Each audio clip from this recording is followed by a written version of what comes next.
Alô? É muita felicidade que a gente está aqui, depois de muito tempo sem dar palestra. Palestra não. Depois de muito tempo não conversar, não estar aqui na frente.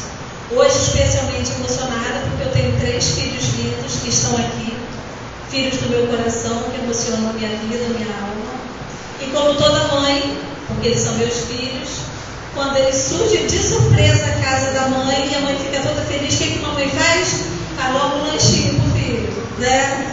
Então eu espero que o lanche que eu preparei para vocês, que os alimente a alma, o coração, e que vocês e todos nós que aqui estamos, nos sintamos bem. Bom, para falar desse tema, primeiro eu vou justificar, porque o tema, eu coloquei o meu nome para dar o estudo, estava sentindo necessidade de falar sobre esse assunto, e aí a Carla me perguntou, Rosilé, qual é o tema? Eu falei, não sei, porque eu montei uma série de questões que eu vi, né, que eu estudei, e eu fui juntando, então eu não sei qual é o tema. Eu deixo isso contigo. Então, a autora do tema, eu deixo isso com a Carla. Sou mais eu do que as ondas de medo que abalam o meu coração. E como o Jorge falou ali que parece um enredo, na verdade, é um trecho de uma música do Alan Filho que a gente vai ouvir lá no finalzinho, tá bom? Bom, antes, para a gente começar, não sou mais eu, na música do Alan Filho, ele fala, primeiro ele fala que sou mais Deus. E aí a gente vai falar, né, pensando em Deus Todo-Poderoso, a gente vai começar falando de poder. Como é que a gente sabe que uma pessoa tem poder? Não tem aquele ditado assim, como que a gente sabe que uma pessoa tem poder? Você olha a pessoa e você fala, nossa, essa pessoa tem poder. Como, gente? Vamos pensar rapidinho. Pelo dinheiro. Dinheiro mostra que uma pessoa tem poder. Se você olha imediatamente para uma pessoa, essa pessoa tem poder, né? Você já fica logo. Uma vez eu fiz uma experiência com os meus alunos, há alguns anos, bastante tempo atrás, e eu levei 2 convidados à sala de aula.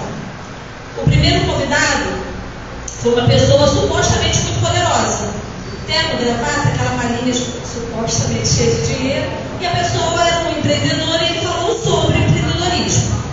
Logo após, eu chamei o segundo convidado, que era um morador de rua. E aí a turma ficou incomodadíssima. Só que no final da história, ele nem foi proposital. Eu queria mesmo falar, porque era um assunto sobre desigualdade social, né, um assunto dentro da sociologia, mas o que foi muito interessante é que os alunos primeiro repudiaram e no final se sensibilizaram de uma forma assim linda com aquele morador de rua. E aí a gente discutiu justamente sobre o poder, o que era poder. Porque existe o poder que é aquele que você vê e existe o poder que você não vê, mas está. Existem pessoas que têm poder. E o tema de hoje é para mostrar esse nosso poder, que todos nós temos e que às vezes a gente não vê, tá? Então, eu vou falar de 3 poderes. Não vai dar certo, cara? Eu vou falar de 3 poderes. O primeiro poder que a gente vai falar é o poder da fé. Como que você sabe que originalmente você tem fé? Jesus tinha falado para a gente que a nossa fé é do tamanho de um grão de mostarda, que a nossa fé é muito pequena. E em consequência dessa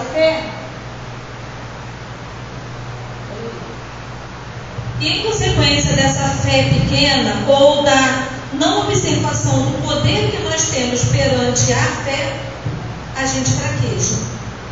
A gente tem que começar a entender que nós não somos fracos. O ser humano não é um ser fraco. O ser humano é um ser frágil. Fraco é uma corda que você vai pegar e arrebentar e ela arrebenta. A gente cai, mas a gente levanta. Então nós não somos fracos, nós somos frágeis. E diante das nossas fragilidades, a gente cai, mas a gente consegue se levantar e caminhar novamente. Porque quando eu me percebo fraco, eu não me percebo no poder da fé. Se eu me perceber como pessoa fraca, eu não consigo enxergar a fé que existe em mim. E se eu sou filha de Deus, se nós somos filhos de Deus, logo possuímos uma centelha viva chamada essência divina, e essa essência se chama fé. Todos nós temos. Fé é acreditar em algo ou alguma coisa que te impulsiona para frente. Para os religiosos, para nós, fé é aquilo que me move no caminho de Deus. Para os não religiosos, fé é aquilo que te impulsiona para o bem. Mas a fé sempre te impulsiona. Aí a gente vai relembrar rapidinho a história de Pedro, quando ele caminha sobre as águas. Por que Pedro afunda? Por que Pedro naufraga? Vou falar sozinha mesmo? Na hora ele não teve a fé. Porque na hora ele perdeu a fé. Será que foi? Ele vacilou na fé. Esqueceu que tinha fé, né? E a gente? Se nós estivéssemos, se Jesus convidasse a cada um de nós para andar sobre as águas, nós iríamos afundar ou não? Fácil? Nada. Andava dois palmos. Andava dois palmos. É muito importante que a gente entenda uma coisa nessa história de Pedro que eu amo demais. Pedro, na história oficial não, né? Porque existem várias versões. Pedro caminha. Enquanto ele olha para o mestre, ele caminha sobre as águas. A partir do momento que Pedro dá uma olhada, porque alguém lá atrás, porque sempre tem alguém, fala, Pedro anda sobre as águas, olha. Aí chama a atenção de Pedro. Pedro faz o quê? Dá uma olhadinha, tipo, tá vendo aí? Aí agora, nesse momento, Pedro naufraga. Então, eu escrevi um negocinho assim, pensando nisso.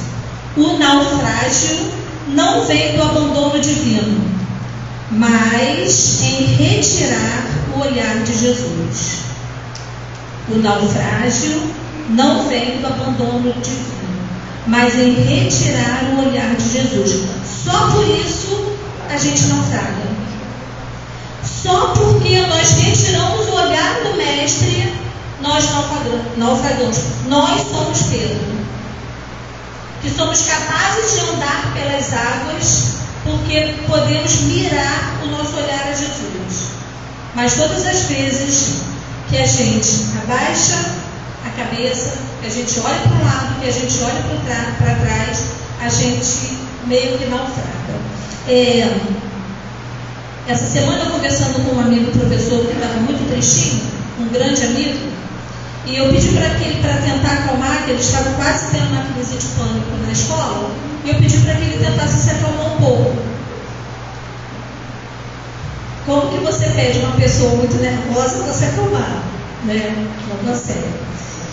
E aí eu tentei buscar alguma coisa que eu precisava colocar alguma coisa no coração daquela alma, porque ele precisaria pegar na próxima turma, que é uma turma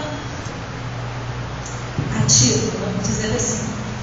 E ele não queria entrar na sala. E eu perguntei a ele, eu pedi para que ele pensasse no que ele mais gostava. Qual era a coisa que mais acalmava, que ele mais amava? E ele disse, eu gosto do mar. Aí eu falei, então pensa no mar. Para onde você está olhando agora? Aí ele fechou os olhos e falou, para o mar. Aí eu falei, está vendo as ondas? Aí ele falou, sim, estou vendo as ondas. Eu amo ver as ondas quebrar. Falei, para agora de olhar para as ondas. Aí ele abriu o olho e me olhou. Ele falou, você não mandou eu pensar no mar?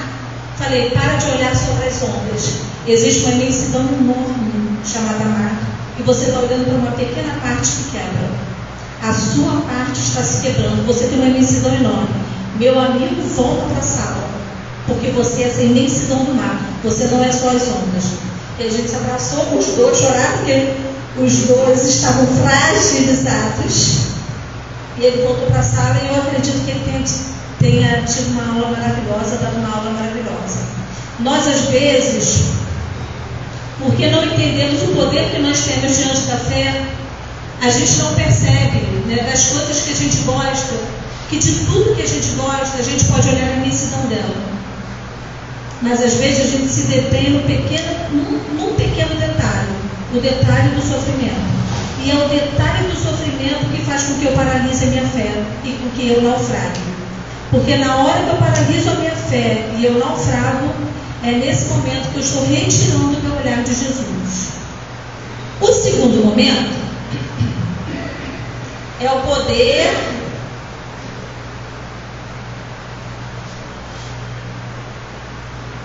do eu. E aí a gente fala assim, não, mas eu tenho que ser uma pessoa humilde, eu com poder, né? Nós somos herdeiros de Deus. E porque nós somos herdeiros de Deus, a gente precisa entender que por herança eu preciso dar cumprimento ao que Ele deixou para mim. É uma espécie de responsabilidade que cada um tem. Então eu não falo aqui do poder financeiro, do poder da palavra, do poder estatal, não falo desse poder, do poder material. É preciso que eu me sinta como espírito para que eu perceba o poder que eu tenho. A partir do momento que eu me sentir como espírito que sou, esse poder material que não é significativo para a minha evolução, é importante, mas não é significativo para a minha evolução, ele passa a ser o segundo plano e eu passo a viver no primeiro plano. Então, eu também, nas minhas fragilidades, eu escrevi assim: todas as vezes que justificamos nossas dores, responsabilizando alguém, perdemos a oportunidade de aprender com as nossas escolhas. Amadurecer é ser humilde e assumir a parte que nos cabe na lágrima que choramos. Vou repetir. Todas as vezes que justificamos as nossas dores, responsabilizando alguém, perdemos a oportunidade de aprender as nossas escolhas.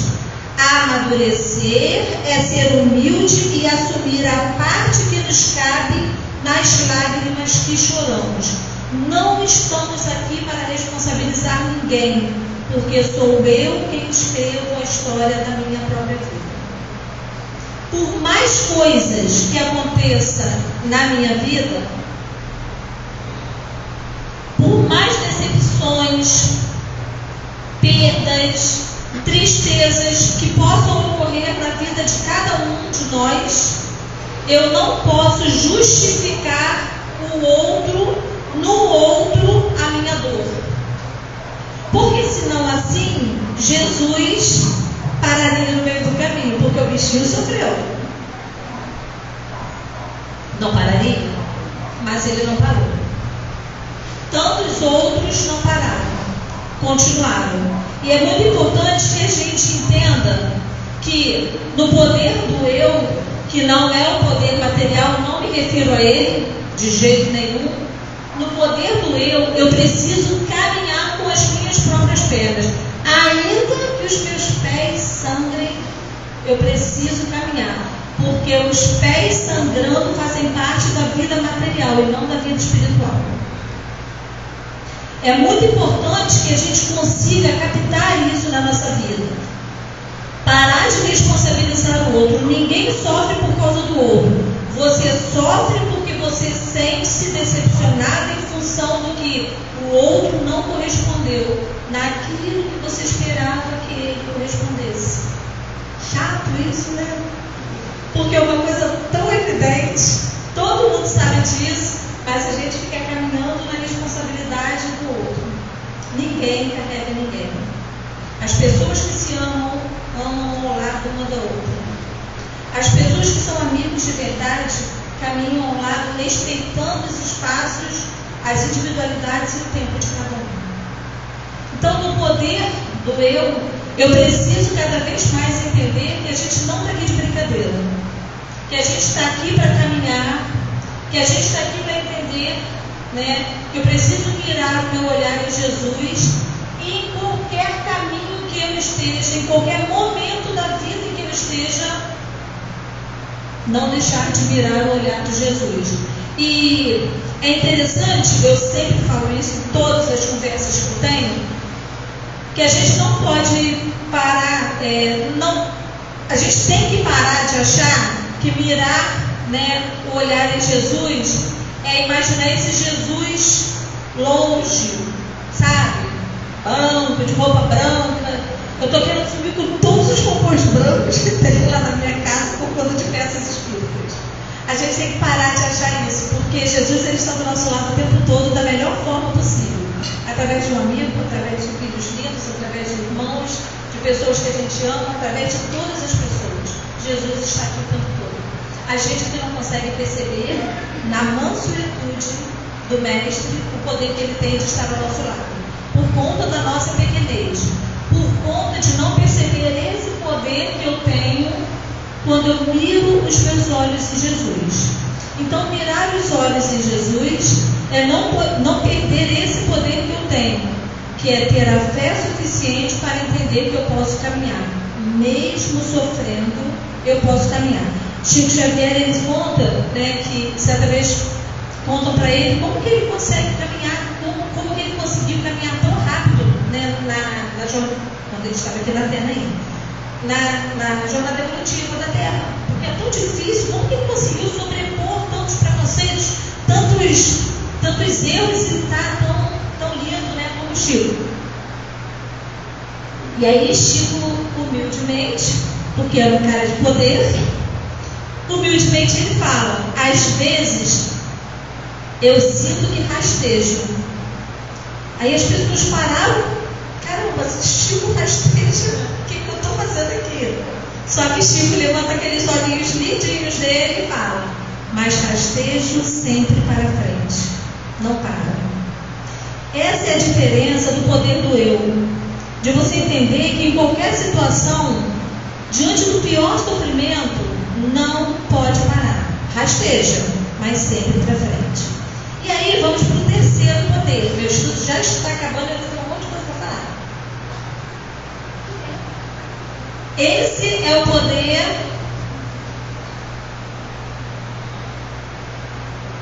que não poderia deixar de falar, né? Poder de Deus. No poder de Deus, eu vou colocar como representatividade a figura de Jesus. E aí eu vou contar uma história para vocês. Essa história é uma história que eu gostaria que vocês parassem tudo agora, tirassem, tenta limpar todo o pensamento de vocês para prestar atenção nessa história, para a gente entender o tema que a Carla criou para a noite de hoje. A história é a seguinte: um casal, eles viviam muito felizes. Ela amava o marido a amava. Era um casal, sabe aquele casal top? Todo mundo fala: nossa, quanto amor nessa relação. E esse casal, eles viviam extremamente felizes, em paz, e dando e doando amor para ambos e para todos que estavam à sua volta. Acontece, porém, que em um dia, no trabalho do marido, ele sofre um grave acidente. E nesse acidente que ele sofre, ele com muito custo consegue se salvar, mas todo o seu rosto é desfigurado de uma forma tal que ele não consegue, por cirurgias, reparar. Ele fez várias tentativas, e de todas as tentativas, nenhuma reparação conseguiu ser feita. Ele ficou completamente desfigurado. Tamanha vergonha dele de não poder estar perto, nem falar com a nitidez que ele gostaria com a esposa. Aquele homem se tranca dentro do quarto e impede que a sua esposa o veja. E ela começa a sofrer. E aquele homem começa então a viver em profunda solidão em seu quarto, apenas pedindo que seja alimentado pelo cantinho da porta. Em solidão vivia aquele homem, em solidão vivia aquela mulher. Ela, no ímpeto de desespero, tentando salvar de alguma forma aquela relação, ela reúne todo o valor financeiro que ela tinha, junta tudo que ela podia e ela vai em busca do melhor cirurgião que conhecia, o melhor de todos os tempos. Ela consegue uma entrevista, uma consulta com aquele cirurgião e chega até ele e fala: doutor, estou aqui em função do meu marido. Meu marido sofreu um grave acidente e conta toda a história. Fala que ele já havia feito várias cirurgias e nenhuma havia conseguido ser reparada. E aí o médico, o cirurgião então, balança os ombros e fala: olha, se você já tentou todos os cirurgiões e você não conseguiu nenhum resultado, por que você está aqui? E aquela mulher, com muita tranquilidade na alma, ela fala: não estou aqui pelo meu marido, doutor. Eu quero que o Senhor desfigure o meu rosto agora. E aquele homem leva aquele choque, porque ela diz com a maior tranquilidade: a única forma de eu estar do lado do meu grande amor é que eu desfigure o meu rosto para que ele se sinta à vontade de estar ao meu lado. Aquele cirurgião sensibilizado resolve então ir à casa da mulher para mais uma tentativa. Chegando à casa, ele bate a porta e diz: Senhor, eu sou cirurgião, estou aqui para tentar mais uma vez tentar recuperar o seu rosto. Nenhuma resposta se ouviu. Ninguém falava nada. O cirurgião, com muita calma, bate novamente a porta e diz: Senhor, eu sou cirurgião, eu sou o melhor de todos, eu tenho uma chance, eu te dou uma chance para que você tente recuperar o seu rosto. Por favor, abra a porta. Nenhum barulho se ouviu, nenhum momento sequer da porta se abriu. Pela terceira e última tentativa, o cirurgião bate a porta e diz: Senhor, eu estou aqui porque a sua mulher me pediu para que, se você não abrisse a porta, eu irei desfigurar o rosto dela para que ela possa então estar contigo. E imediatamente a porta se abriu. E aquele homem aceitou ajuda e aos poucos ele conseguiu, não perfeitamente, mas ele conseguiu ter uma sobrevida após o acidente. Eu disse que eu iria representar, o poder de Deus na figura de Jesus. E aí eu vou fazer uma pequena pausa para a gente falar do nosso mestre. Já pararam para imaginar o quanto Jesus se desfigurou para chegar à Terra? Na mansuetude do mestre, na elevação moral, no poder absoluto de moralidade desse espírito elevado, o quanto Jesus teve que se desfigurar para poder chegar até nós. Jesus se desfigurou 2 vezes, para estar aqui conosco e para ir embora, porque fisicamente todo o seu corpo também foi desfigurado. A grande reflexão que eu faço nesse momento é: e nós? Será que nós nos desfiguraríamos por Jesus? Estamos prontos para nos desfigurar? Não falo da desfiguração física, mas da desfiguração da alma. Aquela que vai mexer de forma tal com a nossa alma, com as nossas emoções, que vai transformar completamente o que nós somos para então vivermos com Jesus. Se Jesus se desfigurou 2 vezes para estar e para voltar por nós, por que nós não transformemos a nossa vida? O que falta para cada um de nós transformar de vez a nossa vida, mirar os nossos olhos em Jesus e caminhar sobre as águas no poder da fé? O que falta, na verdade, quando nós vivenciamos situações lá fora, sejam situações de alegria, de prazer ou de dor, o que falta para essa transformação? A desfiguração na qual eu me refiro é a transformação do ser moral, que faz com que nós nos aproximemos do Mestre sem aquela miragem dele muito longe, lá na nuvem, com aquela roupagem. Desse Jesus tão perto da gente, que não desiste da gente hora nenhuma, momento nenhum na nossa vida. O que nos falta, meus irmãos queridos, com muita dor na alma perguntar isso, porque também é para mim, entender que o Mestre Jesus espera por nós todos os dias da nossa vida. Não desiste da gente. Não desiste da nossa capacidade. Não permite que sejamos fracos, mas frágeis, e está conosco o tempo todo. O que nos falta em termos de transformação, e isso é uma pergunta de cada um, para cada um muito individual, para que essa transformação seja feita de forma emergencial. Eu tenho me questionado isso todos os dias da minha vida de um tempo para cá. Desculpa a fragilidade, fraca não. Eu tenho me questionado isso todos os dias da minha vida, quando até que ponto nós iremos nos sentir prontos para essa transformação na qual o Mestre espera pacientemente por cada um de nós. Nós temos pressa, não sei de quê. Jesus tem paciência por cada um de nós. Nós temos uma urgência de ser feliz. Jesus espera, porque a felicidade está tão perto da gente. É só olhar para Ele.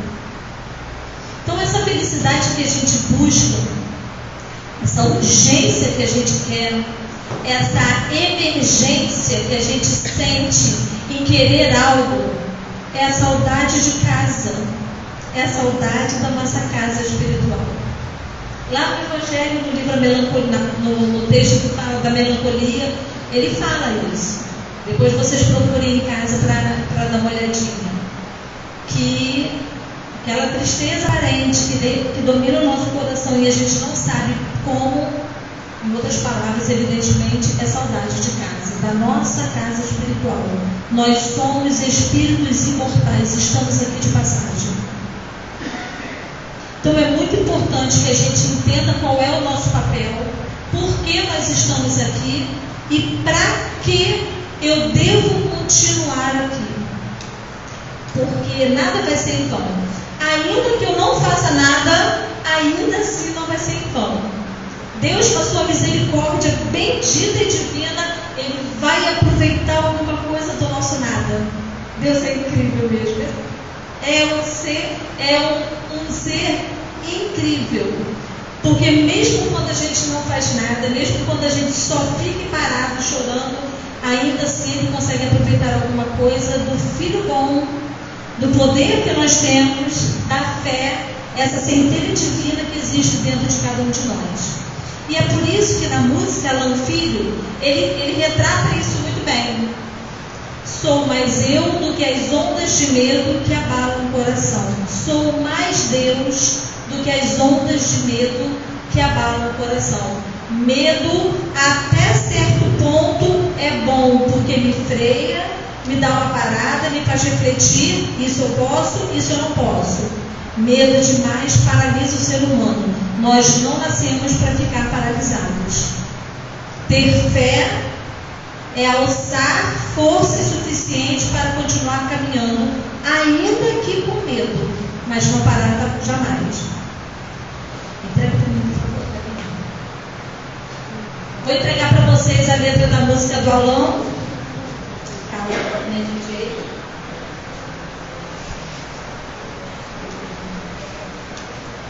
Para que é uma música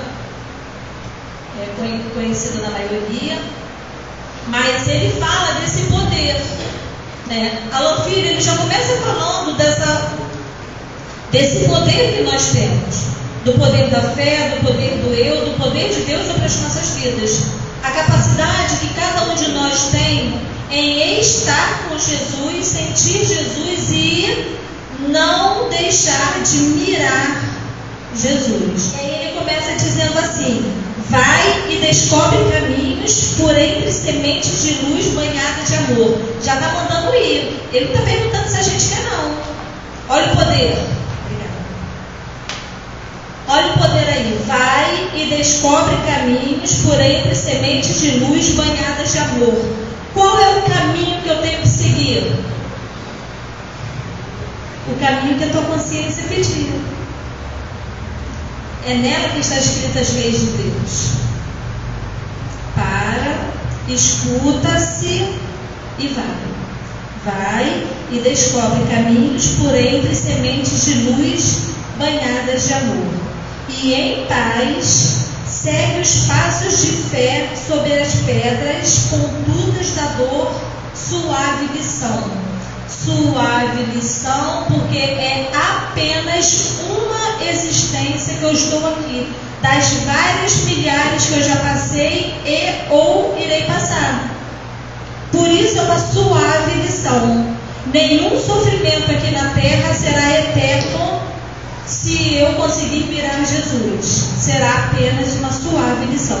Estamos aqui de passagem. Vai, começa o dia que se inicia a cada manhã. Vai em busca da luta mais justa, sentir-se capaz de seguir.